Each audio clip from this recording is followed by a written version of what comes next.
আমাকে যেটা করেছে এরপরে আমি যদি মানে আমার পসিবল হতো আমি ওর হাতে কেটে দিতাম দ্বিতীয় না।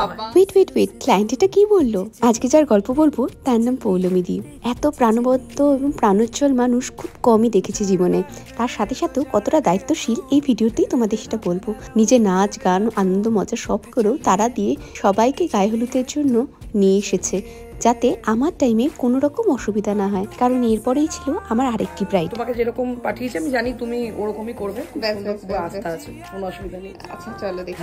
চোখটা একটু স্মোকি হলে ভালো হয়। হ্যাঁ করে দেবো, বাকিটা তোমার উপর, আমি জানি তুমি ভালো করবে, কোনো টেনশন নেই। এইবার আসি পৌলমীদির গল্পে। এই মেকআপ করার সময় পৌলমীদি নিজে হাতে লেন্স পরতে গিয়ে বাঁদিকের চোখে কোনো একটা অসুবিধা হয়ে যায়, যার জন্য মেকআপ বসানো মুশকিল এবং তারপরে সমানে জল গড়াতে থাকে।